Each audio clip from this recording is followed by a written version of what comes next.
সামনে বিধানসভা নির্বাচন, এবার আইপ্যাক সংঘাতে তরজা চলছে, আদালত পর্যন্ত গড়িয়েছে, শীর্ষ আদালতের দ্বারস্থ হচ্ছে এনফোর্সমেন্ট ডিরেক্টরেট। তবে এর আগে এবার মৃত্যু ঘণ্টা ভার্সেস বিসর্জন। 26-এর নির্বাচনের আগে ফের ফিরল মৃত্যু ঘণ্টা। এবার বিজেপির মৃত্যু ঘণ্টা বাজালেন মুখ্যমন্ত্রী মমতা বন্দ্যোপাধ্যায়, পাল্টা বিসর্জনের সুর চড়ালেন শুভেন্দু অধিকারীও। শুনুন।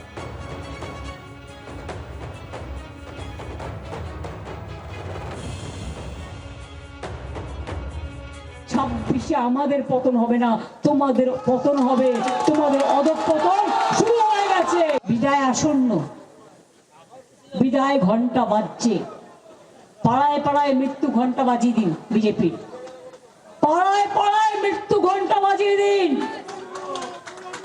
আর যারা মারা গেছে তাদের নামের লিস্ট করে এলাকায় এলাকায় রাখুন, টাঙ্গান, শহীদদের শ্রদ্ধা জানিয়ে।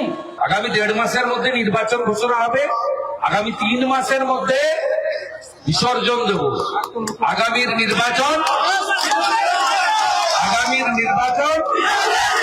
চোরেদেরকে বিসর্জন দেবে জনগণ রেডি। এবারের ভোট হবে পদ্ম দেখে।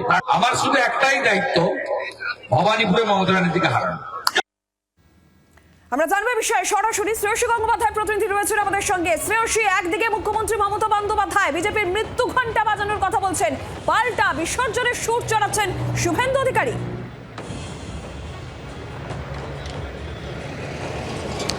দেখো, এককালে যে মমতা বন্দ্যোপাধ্যায় যে বিরোধী দলনেত্রী হিসেবে তার যে ভূমিকা বা যেভাবে তিনি আন্দোলন সংগঠিত করতেন দেখা যেত, সেই রূপটাই কিন্তু কার্যত গত পরশু থেকে দেখা যাচ্ছে।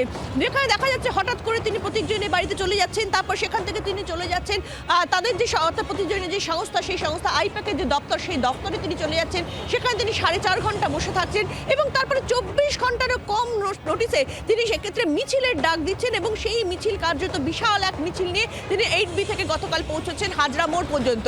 ফলে কার্যত বিরোধী দলনেত্রী থাকাকালীন তিনি যেভাবে কাজ করতেন, যেভাবে তাকে বিভিন্ন সময় দেখা যেত বিভিন্ন আন্দোলনে নেতৃত্ব দিতে, কার্যত কিন্তু গত পরশু থেকে তাকে ঠিক সেই ভূমিকায় দেখা যাচ্ছে কেন্দ্রের বিরোধিতা করতে, সেই ভূমিকায় অর্থাৎ বিরোধী দলনেত্রীর ভূমিকায় তিনি যেভাবে কাজ করতেন সেইভাবে। এবং তার সঙ্গে সঙ্গে কিন্তু আরও একটা জিনিস গতকাল দেখা গেল, 90-এর দশকে যদি তুমি খেয়াল করো তাহলে দেখবে যে সেই সময় কিন্তু মমতা বন্দ্যোপাধ্যায়ের বিখ্যাত স্লোগান সেটা হচ্ছে যে বামফ্রন্টের বা সিপিএম এর মৃত্যু ঘণ্টা, অর্থাৎ সিপিএম কে কার্যত সিপিএম এর এবারে শেষ, এই ধরনের সেই মৃত্যু ঘণ্টা কথা তিনি ঘোষণা করেছিলেন। সেই স্লোগান তার বিখ্যাত স্লোগান। কালকে কিন্তু হাজরা মোড়ের যে সভামঞ্চ, সেই সভামঞ্চ থেকেও দেখা গেল যে সেই মৃত্যু ঘণ্টা, সেই পুরনো স্লোগান, বিরোধী দলনেত্রী থাকাকালীন তার যে স্লোগান, সেই স্লোগান তিনি ফিরিয়ে আনছেন, যেখানে তিনি পাড়ায় পাড়ায় এলাকায় এলাকায় বিজেপির মৃত্যু ঘণ্টা বাজানোর ডাক দিচ্ছেন, যেখানে তিনি বলছেন যে সেক্ষেত্রে বিজেপির পতন হবে। ফলে সেই জায়গা থেকে দাঁড়িয়ে একেবারে বিরোধী দলনেত্রী থাকাকালীন যেভাবে বামফ্রন্টের বিরুদ্ধে তার যে লড়াই, সিপিএমের বিরুদ্ধে তার যে লড়াই, সেই ভঙ্গিমা যেরকম গত পরশু দিন থেকে দেখা যাচ্ছে কেন্দ্রের বিজেপির বিরুদ্ধে তার সেই লড়াইয়ের ভঙ্গিমা, ঠিক তেমনই কিন্তু সেই স্লোগানও কার্যত দেখা গেল তিনি ফিরিয়ে আনলেন গতকালের মঞ্চ থেকে।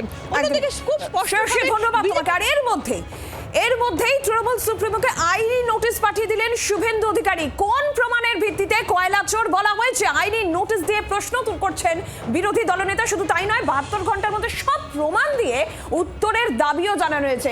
ইতিমধ্যে আমরা জানি যে মমতা বন্দ্যোপাধ্যায় তিনি একদম এই কয়লা কেলেঙ্কারিতে শুভেন্দু অধিকারীর নাম জড়িয়ে তোপ দেখেছিলেন। আমি ওনাকে লয়ারের চিঠি দিচ্ছি, আমি মামলা করব, ওনাকে প্রমাণ করতে হবে। উনি একটা একদম রেজিস্টার্ড লায়ার। উনি 6 বছর ধরে আমার বিরুদ্ধে মিথ্যা কথা বলেছেন, একটাও প্রমাণ করতে পারেননি। আজকেরটা আমি সিরিয়াসলি নিয়েছি। আমার একটু পরে আপনারা সোশ্যাল মিডিয়া দেখবেন, আমি লয়ার নোটিশ দেব, 72 ঘন্টা পরে ডিফেমেশন মামলা করব এবং ডিফেমেশন মামলা লিঙ্গারিং হবে না। If necessary I go to supreme court. আমি এনাকে এক্সপোজ করে ছাড়বো। আমি আপনাদের সামনে কথা দিলাম, এই মিথ্যাবাদী জামাতিদের মুখ্যমন্ত্রী খালা মমতাকে আমি তাড়াবো। বাংলার আওয়াজ, বাঙালির আবেগ, জি 24 ঘন্টা।